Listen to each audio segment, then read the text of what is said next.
Hi guys, welcome to my channel MedXraced.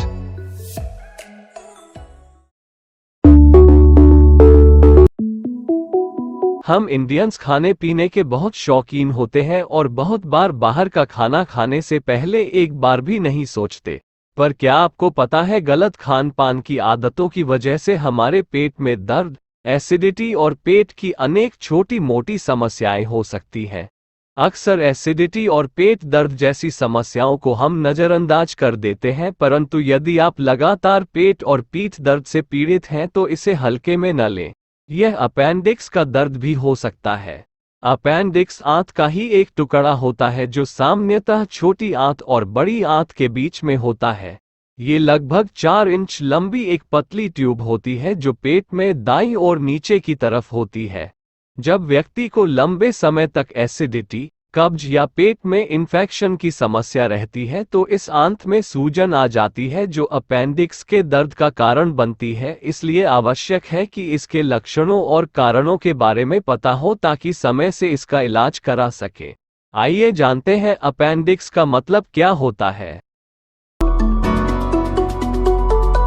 परिशिष्ट एक उंगली के आकार की ट्यूब है जो 3.1/2 इंच लंबी बड़ी आंत के दाईं ओर से फैली हुई है। इस अंग का सटीक कार्य बहुत स्पष्ट नहीं है। एपेंडिसाइटिस एक ऐसी स्थिति है जिसमें अपेंडिक्स सूज जाता है और मवाद से भर जाता है। यह एक मेडिकल इमरजेंसी है जिसमें अपेंडिक्स को तत्काल सर्जिकल हटाने की आवश्यकता होती है। यदि इसे अनुपचारित छोड़ दिया जाता है तो संभावना है कि अपेंडिक्स फट जाएगा और संक्रामक सामग्री उदर गुहा पेरिटोनियम में फैल जाएगी। यह उदर गुहा को भड़का सकता है, एक स्थिति जिसे पेरिटोनिटिस कहा जाता है, और कभी कभी तत्काल इलाज न करने पर घातक हो सकता है। एपेंडिसाइटिस किसी भी उम्र में हो सकता है, लेकिन 10 से 30 साल की उम्र के बीच आम है।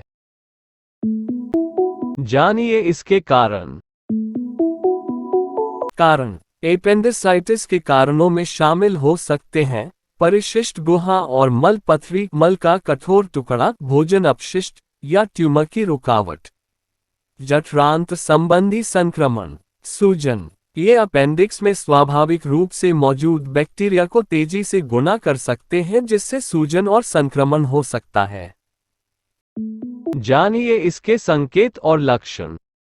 एपेंडिसाइटिस के लक्षणों और लक्षणों में शामिल हैं ऊपरी पेट और नाभि क्षेत्र में हल्का दर्द जो निचले दाएं पेट में जाने पर तेज दर्द तक बढ़ जाता है। पलटाव, कोमलता, जब दर्द वाले क्षेत्र पर दबाव डाला जाता है और फिर छोड़ दिया जाता है तो दर्द बढ़ जाता है। खांसने या चलने में दर्द, पेट में सूजन और ऐंठन, भूख में कमी, मतली और उल्टी, सूजन, कम श्रेणी बुखार, मूत्र त्याग करने में दर्द, कब्ज या दस्त। जानिए इसके निदान। एपेंडिसाइटिस का निदान करना मुश्किल है क्योंकि लक्षण अन्य स्वास्थ्य समस्याओं के समान है। आपका डॉक्टर आपके लक्षणों की जांच करेगा और आपके पेट की शारीरिक जांच करेगा।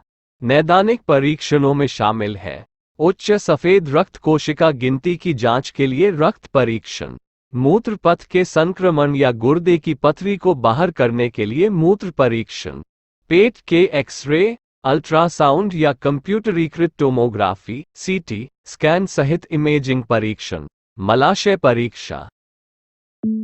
जानिए इसके इलाज। एपेंडिसाइटिस के लिए सर्जरी मानक उपचार है। एंटीबायोटिक्स अक्सर सर्जरी से पहले दी जाती हैं। आपका डॉक्टर सामान्य संज्ञाहरण के तहत सर्जरी करेगा। सूजे हुए अपेंडिक्स को हटाने की सर्जिकल तकनीक आप और आपके सर्जन की पसंद पर और अपेंडिक्स के फटने की स्थिति पर निर्भर करेगी। सर्जिकल तकनीकों में शामिल हैं लेप्रोस्कोपिक एपेंडेक्टोमी। आपका सर्जन पेट में छोटे चीरे लगाएगा और उनके माध्यम से लेप्रोस्कोप और अन्य छोटे उपकरण डालेगा। लेप्रोस्कोप में एक हल्का कैमरा होता है जो आपके सर्जन को बड़े मॉनिटर पर ऑपरेशन साइट देखने में मदद करेगा।